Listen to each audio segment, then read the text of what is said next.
বন্ধুরা, আজকের ভিডিওতে আমরা দেখাবো আপনাদেরকে ডেটা ভ্যালিডেশন এক্সেলে আমরা কি করে করব, কিভাবে অ্যাপ্লাই করব।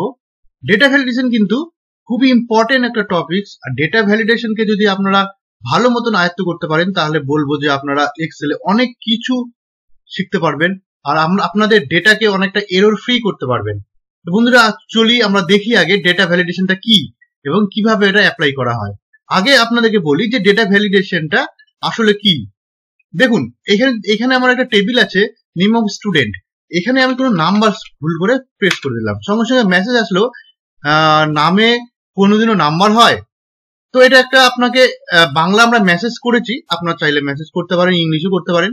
তো এইটা হচ্ছে আপনাকে রেস্ট্রিকশন করলো যে আপনি এখানে ইংলিশে এখানে আপনি নাম্বারে লিখতে পারবেন না। নেক্সট চলে আসলাম ক্লাস। দেখুন, ক্লাসে এখানে আমরা কি করলাম, এখানে আমরা লিস্ট নিয়ে নিলাম। দেখুন, লিস্ট আমরা তৈরি করলাম। তো আমরা এইভাবে লিস্ট তৈরি করতে পারি। এজ আমরা এখানে যদি আমি ধরুন 9 দিই, তাহলে কি হলো, 9 দিলে কিন্তু নিচ্ছে না। আমার এখানে ক্রাইটেরিয়া কি আছে, 10 বা তার বেশি হতে হবে। 10 দিলাম, দেখুন নিয়ে নিল, কিন্তু 8 দিলাম, দেখুন নিচ্ছে না। নেক্সট চলে আসলাম অ্যাডমিশন ডেট। অ্যাডমিশন ডেটের ক্ষেত্রে আমরা করতে পারি যে এই ডেটের বা কোনো একটা পার্টিকুলার ডেটের পরে বা দুটো ডেটের মাঝখানে কোনো একটা আমি অ্যাকসেপ্টেবল হবে, আদারওয়াইজ অ্যাকসেপ্টেবল হবে না। টাইমের ক্ষেত্রেও সেম করতে পারি, অ্যাডমিশন ফি করতে পারি। দেখুন, এখানে আমার করা আছে অ্যাডমিশন ফির ক্ষেত্রে যে আমি 4 থেকে 10,000-এর মধ্যে হলে আমার অ্যাকসেপ্টেবল, আদারওয়াইজ অ্যাকসেপ্টেবল না। এখানে আমি 3,500 করলাম। দেখুন, বলে দিয়েছে এন্টার বিটুইন 4,000 থেকে 8,000। আচ্ছা, 4,000 থেকে 8,000। আমি 9,000 করলাম, তাও হবে না। দেখুন, এবার যদি আমি 4,500 করি তাহলে অ্যাকসেপ্টেবল। তাহলে কিন্তু আমার এবার চলে আসলাম ফোন নাম্বার। ফোন নাম্বারে কি হয়, ফোন নাম্বার আমরা জানি 10 ডিজিটের হয়। আমরা যদি এখানে ভুল করে কম বা বেশি ডিজিট আমরা দিয়ে দিই, তাহলে দেখুন বলে দিয়েছে enter valid phone number. Phone নাম্বারটা ভ্যালিড হবে না। তাহলে এইভাবে আমরা রেস্ট্রিকশন করতে পারি। এবার চলে আসি আমরা রেজিস্ট্রেশন নাম্বার। দেখুন, রেজিস্ট্রেশন নাম্বারটা কি হয়, রেজিস্ট্রেশন নাম্বারে আমরা সবসময় ইউনিক নাম্বার দিই। তার মানে আমরা কোন স্টুডেন্টের নাম্বার, রেজিস্ট্রেশন নাম্বার ডুপ্লিকেট হয় না। তো সেক্ষেত্রে দেখুন, আমি এখানে D10 দিলাম, আবার যদি D10 দিই, সঙ্গে সঙ্গে আমার মেসেজ আসছে রেজিস্ট্রেশন নাম্বার 2 বার দিচ্ছেন কেন। তার মানে এটা আমরা বাংলায় লিখেছি, আমরা একটু জাস্ট যোগ করার জন্য আমরা একশো বাংলায় লিখেছি। তো আপনারা চাইলে ইংলিশে লিখতে পারেন।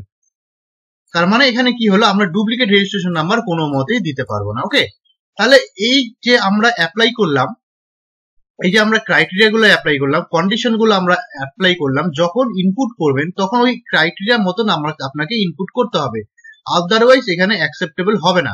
তাহলে এটাতে কি হলো, এটাতে আমার ডেটা কিন্তু আমার পুরোপুরি এরর ফ্রি হয়ে গেল। তাহলে বন্ধুরা, চলুন আমরা দেখি কিভাবে আমরা এগুলো অ্যাপ্লাই করছি। ওকে, আচ্ছা, এই টেবিলটা দিয়ে আমরা প্রথম থেকে দেখাচ্ছি। দেখুন বন্ধুরা, প্রথম হচ্ছে নেম অফ স্টুডেন্ট। এই জায়গাটাতে আমরা অলওয়েজ ক্যারেক্টার দিব, নাম্বার অ্যাকসেপ্টেবল হবে না। তার জন্য আমাকে কি করতে হবে, একটা না আমাদের একটা টেক্সট আছে, ইজ টেক্সট বলে একটা ফাংশন আছে। এর কাজ কি জানেন, এর কাজ হচ্ছে আমরা কোন একটা সেলের মধ্যে, কোন একটা সেল, ধরুন এই সেলটাকে আমি মার্ক করলাম, হ্যাঁ, B11, এই সেলটার মধ্যে যদি আমার টেক্সট ডেটা হয় তাহলে ট্রু হবে, আদারওয়াইজ এখান থেকে ফলস রিটার্ন করবে। দেখুন, এখন ফলস রিটার্ন করছে। আমি যদি ক্যারেক্টার দিই তাহলে ট্রু রিটার্ন করছে, আমি যদি নাম্বার দিই তাহলে আমার ফলস রিটার্ন করছে। ওকে, এই ফাংশনটাকে আমরা অ্যাপ্লাই করবো আমাদের ভ্যালিডেশনের মধ্যে। হ্যাঁ, তাহলে কি করতে হবে এর জন্য, প্রথমে আমার কাজ অ্যাপ্লাই করবেন, প্রতিটা সেলকে আপনাকে সিলেক্ট করতে হবে। সিলেক্ট করার পর আপনি চলে গেলাম ডেটা, এই যে ডেটা থেকে হচ্ছে ডেটা ভ্যালিডেশন। ডেটা ভ্যালিডেশনে গিয়ে ক্লিক করলাম। ক্লিক করার পর দেখুন, ডেটা ভ্যালিডেশনের মধ্যে 3টা অপশন আছে, সেটিংস, ইনপুট আর এরর মেসেজ। এই দুটো আপনার অপশনাল দিতে পারেন, নাও দিতে পারেন। সেটিংসটা আপনাকে করতে হবে। সেটিংস এর মধ্যে কি ভ্যালিডেশন ক্রাইটেরিয়া, এখানে দেখুন অনেকগুলো ক্রাইটেরিয়া আছে। এখান থেকে আমি নিব কাস্টম। মনে রাখবেন, কাস্টম। আপনার যে কোনো ফর্মুলা যখন আমরা পুট করব তখন আমাকে অলওয়েজ কাস্টম নিতে হবে। কি করবো, এখানে ইকুয়াল টু ইজ টেক্সট, ওই সেম জিনিস আপনারা কপি পেস্ট করে দিতে পারেন। ইজ টেক্সট কোনটা করব, এই সেলটাকে, প্রথমটাকে করব। ওকে, প্রথমটা যদি ইকুয়াল টু কি হয়, ট্রু হয় তাহলে কি করব, আমরা এরর মেসেজ দিব একটা। এরর মেসেজে আপনারা এখানে বাংলায় করতে পারেন, আমরা কিন্তু এখানে বাংলায় করেছিলাম। যাই হোক, আমরা এখন বাংলায় করবো না, ইংলিশেই করব। এখানে আমরা লিখবো, কি লিখবো, যে প্লিজ এন্টার টেক্সট অনলি। ওকে, লিখলাম টাইটেল, টাইটেলটা আমরা দিলাম হচ্ছে স্টপ দিয়ে দিলাম টাইটেল, আর আমার বডিতে হবে এটা। ওকে, তারপরে এই মেসেজটা আমরা আসবে কখন, যদি আমরা ভুল করি। এবার ধরুন আমি নাম্বার দিচ্ছি, ওকে, সঙ্গে সঙ্গে মেসেজ চলে আসলো প্লিজ এন্টার টেক্সট অনলি, স্টপটা হচ্ছে আমার টাইটেল। তাহলে এইটা হলো ছোট্ট একটা আপনার মেসেজ বক্স আসলো, সেখানে আমার আসে প্লিজ এন্টার টেক্সট অনলি। তার মানে আমি রিড ট্রাই করলাম, এখানে আমি ভুল করেও আমি কোনো নাম্বার অ্যাপ্লাই করতেই পারবো না, আমাকে অ্যাপ্লাই করতেই দিবে না। এখানে আমি নাম্বার টেক্সট দিই, কোনো ব্যাপার না, টেক্সট দিই, কোনো ব্যাপার না। ওকে, এবার নেক্সট চলে আসলাম ক্লাস। ক্লাসটাতে কি করব, ক্লাসে কিন্তু আমরা কম্বো বক্স সেট করবো বা লিস্ট বক্স সেট করবো। এখানে আমি ক্লিক করব আর ওখান থেকে আমি কোনো আইটেমকে চুজ করব। তাহলে এইটা করতে গেলে আমাকে কি করতে হবে, সবার আগে দেখুন এই ডান দিকে আমি একটা আইটেম গুলো নোট করে নিলাম যে আমি এখানে কি কি আইটেম আমি রাখবো।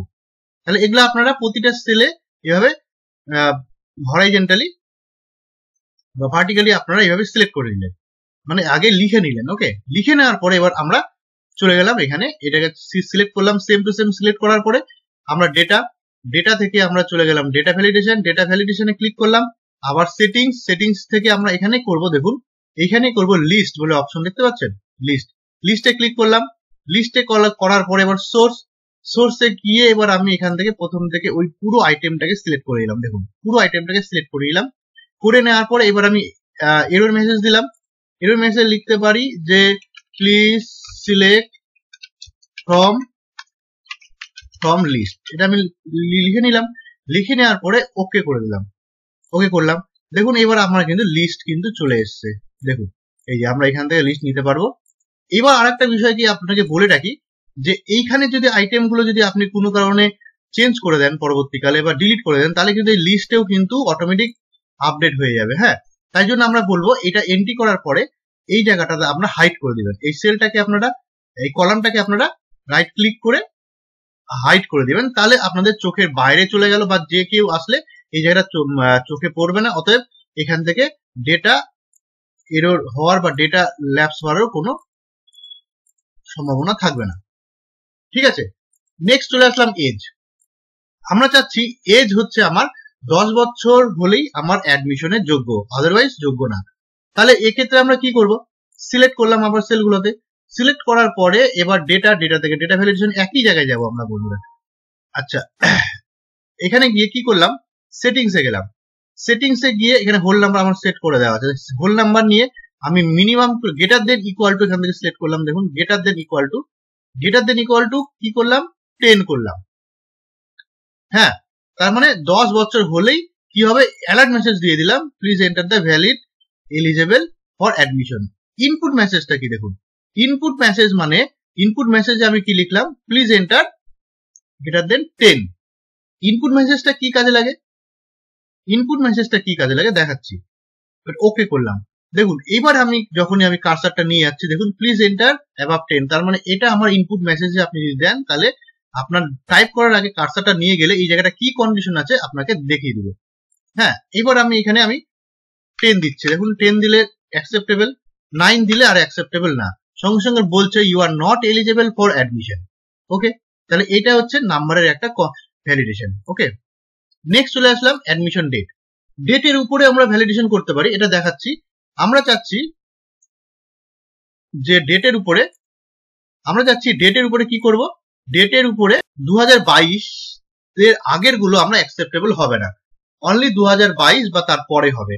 তাহলে কি করব, এখান থেকে আবার চলে গেলাম ডেট, এবার কিন্তু ডেট নিলাম। দেখুন ডেট নেওয়ার পরে এইখানে আমি কি করব, greater than equal to, acceptable কোনটা হবে, greater than or equal to, কি করব 1/2022 নিলাম। ওকে, অ্যালার্ট মেসেজ আপনি দিতে পারেন নাও দিতে পারেন, আমি এবার না দিয়ে দেখি কি হয়। ওকে করলাম, এবার আমি দিচ্ছি 1/1/2022, অ্যাকসেপ্টেবল আছে 31/12/2022, 31/12/2021। দেখুন সঙ্গে সঙ্গে একটা মেসেজ দিচ্ছে, এটা কিন্তু ডিফল্ট মেসেজ। আমি যদি এরর অ্যালার্টে যদি আমি কোনো মেসেজ না দিই, তাহলে ওইখান থেকে আমাকে এরকমই একটা মেসেজ দিবে, এটা ডিফল্ট মেসেজ। ওকে, তাহলে আমার কি এটা অ্যাকসেপ্ট করতে পারছি না, আমি এখানে 22 দিই, আবার অ্যাকসেপ্টেবল, তার মানে 2022 বা তার পরে সমস্ত ডেট অ্যাকসেপ্টেবল, নিচের গুলো অ্যাকসেপ্টেবল না। এবার চলে আসলাম টাইমের ক্ষেত্রে, টাইমের ক্ষেত্রে সেম, আমি চাচ্ছি 10টা থেকে 5টার মধ্যে আমার জন্য অ্যাডমিশন টাইমটা আমি পুট করব, তার আগে বা পরে হবে না। সাধারণত আমাদের অফিসিয়াল টাইম 10টা থেকে 5টা হয়। তাহলে এক্ষেত্রে আমার ডেটা ভ্যালিডেশনে চলে গেলাম। ডেটা ভ্যালিডেশনের সেটিংস থেকে আমি এখানে টাইম নিব। দেখুন আগে একটা ডেট নিয়েছিলাম, এবার টাইম নিব। টাইমে সিলেক্ট করলাম, করার পরে এইবার বিটুইন স্টার্টিং ডেট কত করলাম, 10টা। দেখুন 10টা AM করে দিই, হ্যাঁ। আর এখানে কি করলাম, 5টা PM করলাম। ওকে, এইবার দেখুন আমি এখানে অ্যালার্ট মেসেজ আপনি দিতে পারেন, নাও দিতে পারেন। এইবার আমি চাচ্ছি কি, দেখুন এখানে যে এতগুলো আমরা স্টপ স্টাইল কি করলাম, স্টপ। আমরা ওয়ার্নিং বা ইনফরমেশনও করতে পারি। ওয়ার্নিং আর ইনফরমেশনের কাজ হচ্ছে, ওয়ার্নিং যদি হয় আপনার এখানে আপনাকে একটা ওয়ার্নিং দিবে, কিন্তু আপনি যদি কন্টিনিউ করেন তাহলে কিন্তু ওটা অ্যাকসেপ্টেবল হবে, হ্যাঁ। কিন্তু স্টপের ক্ষেত্রে কিন্তু আপনি যদি করেন, কোনো মতেই আপনি ওই ক্রাইটেরিয়ার বাইরে ডেটাকে পুট করতেই পারবেন না, আপনাকে মানে কোনো মতেই পুট করতে পারবেন না। কিন্তু ওয়ার্নিং আর ইনফরমেশনের ক্ষেত্রে আপনাকে একটা ওয়ার্নিং দিয়ে ছেড়ে দেবে। ওকে, আমি ওয়ার্নিং দিয়ে দেখছি, এখানে একটা মেসেজ দিলাম, please enter in within office time. Okay, okay করলাম। দেখুন এবার আমি এখানে 10:30 AM করলাম, অ্যাকসেপ্টেবল হচ্ছে। আমি যদি 9টা AM করলাম, সঙ্গে সঙ্গে অ্যাকসেপ্টেবল হচ্ছে না, মেসেজ দিল। এখানে মেসেজে কি বলছে দেখুন, প্লিজ কন্টিনিউ। যদি আমি ইয়েস করি তাহলে কিন্তু এটা আমার অ্যাকসেপ্ট করে নিল, কিন্তু আপনার কাছে ইনফরমেশন চায়, মানে আপনার কাছে ইনফরমেশন আসলো তারপরেই একটা অ্যাকসেপ্ট হলো, আদারওয়াইজ অ্যাকসেপ্ট কিন্তু হবে না। ঠিক আছে, তাহলে ইনফরমেশন দিয়ে আপনারা করতে পারেন। এবার চলে আসলাম অ্যাডমিশন ফিস। অ্যাডমিশন ফিস চাচ্ছে কি 4,000 থেকে 10,000-এর মধ্যে আমার ফিসটা থাকবে। তাহলে আবার চলে গেলাম ডেটা থেকে ডেটা ভ্যালিডেশনে গিয়ে সেটিংস থেকে গিয়ে আমরা এখানে হোল নাম্বার, দেখুন এবার হোল নাম্বার নিলাম, বিটুইন করলাম কত থেকে, 4,000 থেকে আমি করলাম 10,000। দেখুন 10,000 করলাম। অ্যালার্ট মেসেজ আমি দিলেও দিতে পারি, নাও দিতে পারি, আমি আর দিলাম না, হ্যাঁ। ওকে করলাম। ওকে করার সঙ্গে সঙ্গে এবার দেখুন আপনি 3,500 টাকা 500 করলেন, সঙ্গে সঙ্গে মেসেজ দেখিয়ে দিল যে হবে না। 4,000 করুন, হবে। 10,000 করুন, 10,000-এর মধ্যে থাকুন, কোনো ব্যাপার না। এবার আবার 10,001 করুন, সঙ্গে সঙ্গে মেসেজ দেখিয়ে দিল। ওকে, আপনি করতে পারবেন না। এবার নেক্সট চলে আসলাম ফোন নাম্বার। দেখুন ফোন নাম্বারটা কি, আমরা জানি ফোন নাম্বার 10 লেটারের হয়, তার বেশিও হবে না, কমও হবে না। তাহলে এইটাকে আমরা অ্যাপ্লাই করতে পারি ভ্যালিডেশনে। কি করে, আবার সোজা চলে গেলাম ডেটা ভ্যালিডেশনে। দেখুন এবার সেটিংসে গিয়ে আমি টেক্সট লেন্থ দিলাম, হ্যাঁ। টেক্সট লেন্থ করলাম 10। দেখুন টেক্সট লেন্থ 10 করলাম, আর এখানে করলাম ডেটাতে করলাম ইকুয়াল টু। দেখুন টেক্সট লেন্থ করলাম এখান থেকে ইকুয়াল টু করলাম, আর লেন্থ করলাম হচ্ছে 10। তার মানে কি হলো, আমার টেক্সট লেন্থ বলতে বোঝাচ্ছে আমি যে টেক্সট এখানে ইনপুট করলাম তা সেটা কতগুলো ক্যারেক্টারে। তাহলে সেটা যদি লেন্থ 10 হয় তাহলেই অ্যাকসেপ্টেবল, আদারওয়াইজ অ্যাকসেপ্টেবল না। আপনারা যদি এখানে গ্রেটার দেন আর লেস দেন করেন তাহলে সেক্ষেত্রে ওর বেশি হলে অ্যাকসেপ্টেবল, লেস দেন করলে কম হলে অ্যাকসেপ্টেবল। ওকে, অ্যালার্ট মেসেজ আমি কিছু দিলাম না, আমি অ্যাপ্লাই করে দিলাম, ওকে করে দিলাম। ওকে করে দেওয়ার পরে এবার আমি দেখুন 1 2 3 4 5 6 7 8 9 পর্যন্ত দিলাম, সঙ্গে সঙ্গে আমাকে মেসেজ দিল হবে না। 1 2 3 4 5 6 7 8 9 10 দিলাম, দেখুন হয়ে যাচ্ছে। 1 2 3 4 5 6 7 8 9 10 11 দিলাম, দেখুন হচ্ছে না। তার মানে 10 লিটারের বেশি আপনি চাইলেও ইনপুট করতে পারবেন না।